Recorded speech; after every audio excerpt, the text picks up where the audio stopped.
when conservatives are being painted in one light, we need to push back and correct that vision that they're trying to, liberals try to frame conservatives as being heartless. Yeah, out there somewhere. And it doesn't seem like conservatives, you know, they just say, well, let it roll up on back, you know. Yeah. Yes, ma'am. There's two things I'd like to bring up that haven't been. That's illegal immigration and caring for our veterans. Okay. Two things. Okay, two questions. I'll do immigration first. And first of all, I like to say what they understand about the word illegal. Okay, but seriously, the one we have to do, we have to secure our borders. Okay, and the analogy I use, when the dam breaks and the flood waters are coming in, it's pretty hard to clean up the mess until you fix the dam. Okay, that's why it's so important to have our borders secure, and then start addressing the other issue, you know, the issue of the people already here. And the second thing we need to do, we really need to strengthen our visa system. We have too many people coming in on student visas or whatever, and when their visa's up, they just apparently just disappear in the countryside. Okay, so I think, you know, that's a good start. What we need to do, but it's unbelievable. A country as great as this country, that we don't have secure borders, and it's not just for illegals. Think about it. We got the drug traffic coming in that's corrupting our kids. Okay, and the third thing, which is a miracle, it hasn't happened. It's kind of an open door policy for terrorists to walk in with a dirty bomb or whatever. Exactly. And so it's a national security issue. Yeah, that's a national security. I usually talk about that. I'm glad you mentioned that. And then address the ones that are already here. You got to really disincentivize why they want to be here. We can't start providing free health care, free education, and all that. We got to get tough. And then if there's employers out there that are knowingly breaking the law, we got to get tough. But we got to be careful about that, because I don't want to punish people that are you know, hiring people that don't realize that they're staff. They say they're rushing over the border to have the children here so they can keep them here, and that shouldn't be allowed either. That's an issue. That's an issue.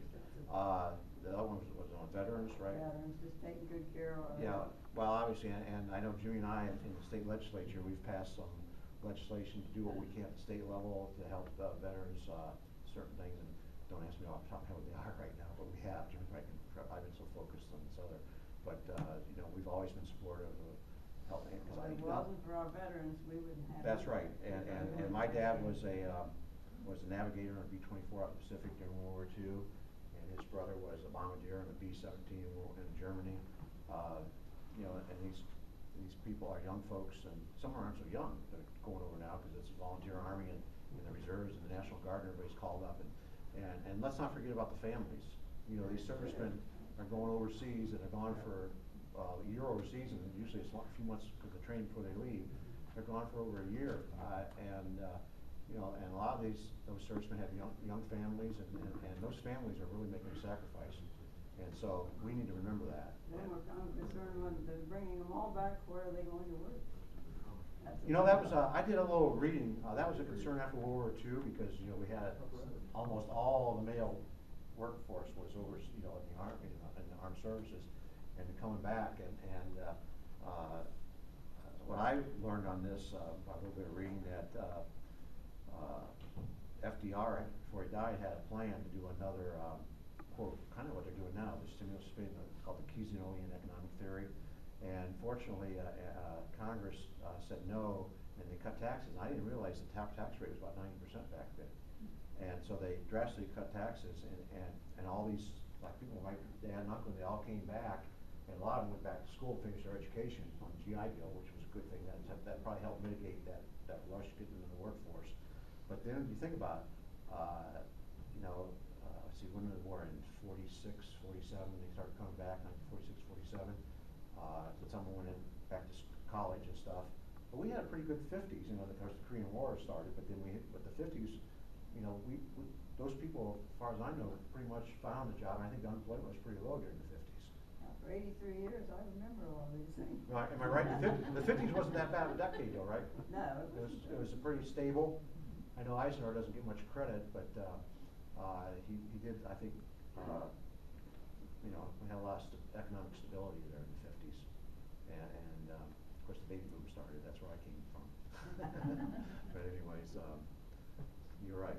But we need to support our veterans, because those people are You know, and this is what's really sad. You know, if we don't make the changes here in this, because we're in the 11th hour, okay? That's true. And if we don't take over and make these changes, all these people that served their country and gave their lives and limbs and everything, we ought to really be ashamed of ourselves. Because all they fought for could be lost because we didn't get this economy fixing it, because if they didn't get things going again. Geithner has not, What's that? Geithner, Oh, Geithner, yeah, Timothy Geithner. has not fixed yet the ratings for banks and insurance companies. Remember, a lot of people lost their savings because at the banks they were talked into an instrument that was AAA rated, and then it ended up being the subprime mortgages being packaged up into a different sounding instrument. Yeah. And these rating companies who gave the banks either a high rating or a lower rating, they were actually financed by these banks to do the rating. So they rated much better than they should have rated, and a lot of people lost their money when we had this big collapse. I mean, people that had money invested, Yeah, say and in they thought bank, it was a AAA holding equities, rated but instrument. not savings accounts, because No, nobody should have lost money. it was something, they were gonna go into CDs, but they were talked into going into something that had a higher interest rate. And they ended up with something with a AAA rating, which however was, But something, Yeah, but they put should have, together they should have been aware of the fact that that was at risk. well, the ratings companies have not been adjusted, they have not been corrected, they haven't had any punishment on them, they're still doing the same thing. Okay. They are rating falsely. Well, all I know, I don't know all the specifics of that, but I do know the financial reform bill that the Congress just passed. I talked to some bankers, and they're very concerned that it's going to add a bunch of cost and make things more difficult. And of course, the one concern I have, they didn't address Fannie Mae or Freddie Mac, where the problem really That's originated. another one, that's the big one, Yeah, so, okay. Yeah. Sir, on energy again. Yeah. When we look at the current energy policies that they're talking about, they're telling us that wind, et cetera, is going to save us. But we know now with the Chinese chokehold that we can't count on such a thing. We also don't have the infrastructure to transmit that electricity from where it is out of That's right. Nebraska to other places. Our cap and trade is designed to destroy the coal industry. We then make ourselves dependent on, continue to make ourselves dependent on people who are shooting at us at the present time. The only alternative seems to be nuclear, and I honestly would love to back Mr. Obama's policies as far as energy, so we stop sending money to people that shoot at us. But I don't see that he has started plans for 30 to 50 nuclear power plants in this country, which had he done that day one, I might be able to believe his energy policy. Well, his energy policy, his true policy, I believe, is to raise the cost so high to give him more power. It's all about power. Yeah. France, over 85% of their electric is generated by nuclear. We have lots of nuclear ships and submarines, and the technology's improved immensely since, issues many years ago. So, like I said, that's part of the portfolio. And there's some real exciting things we could be doing. Natural gas, we got the Marcella shale in Pennsylvania, parts of Ohio now, and then it's out west.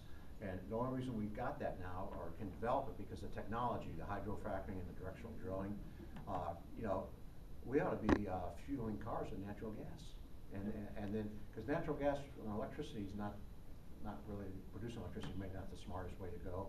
And there's a lot of things we can be doing, but, Zach Space in Congress, this is kind of funny. We had a little debate thing at one of the newspapers, and they put it on their website yesterday. And I said that Zach voted against a resolution to stop the EPA from classifying carbon dioxide, CO2, as a pollutant, okay? And he said, he didn't address that. He said he just sponsored a bill to stop it, but he voted not to stop it.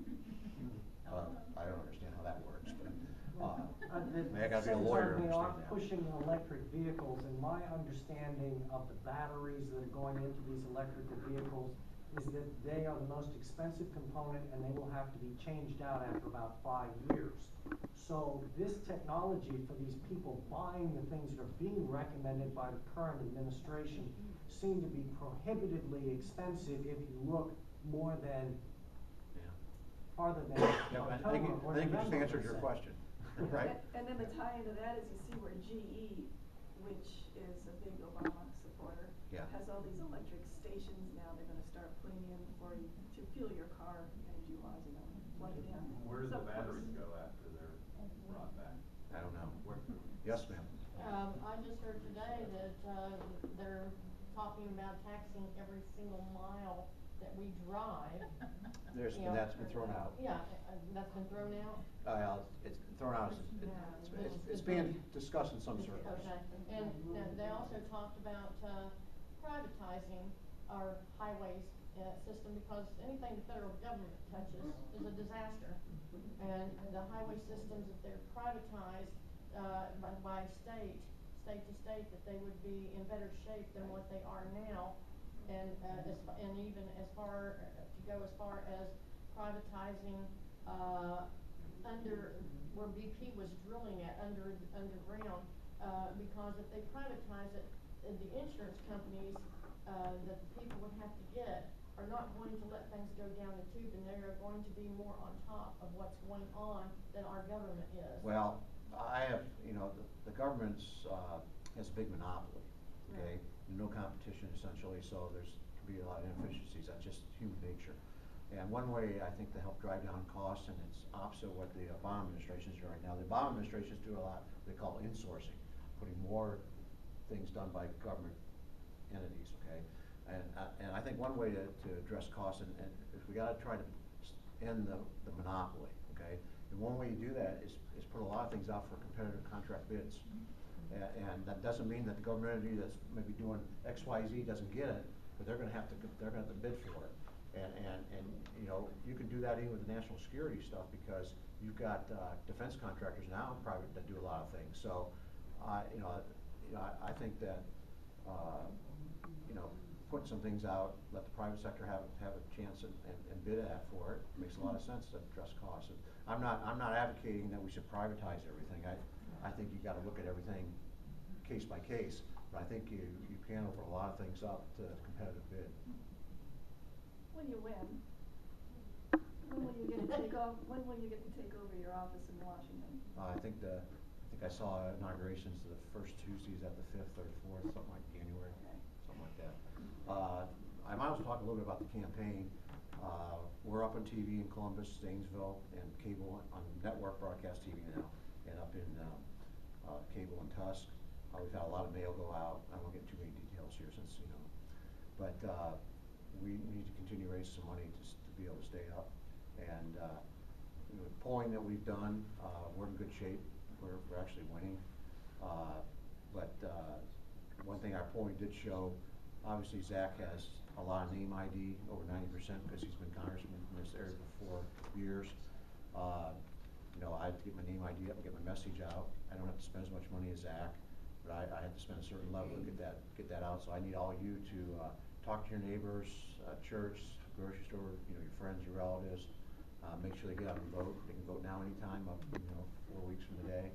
And and make sure you go to my website, BobGibbsForCongress.com. Sign up for our blast emails, follow the campaign, and if you can contribute, that's always welcome. It's important because we're spending everything we got, and we don't have enough yet to finish out the plan, and we're working at that. And this is an opportunity. We've got to win this seat and retire Nancy Pelosi as Speaker. Amen.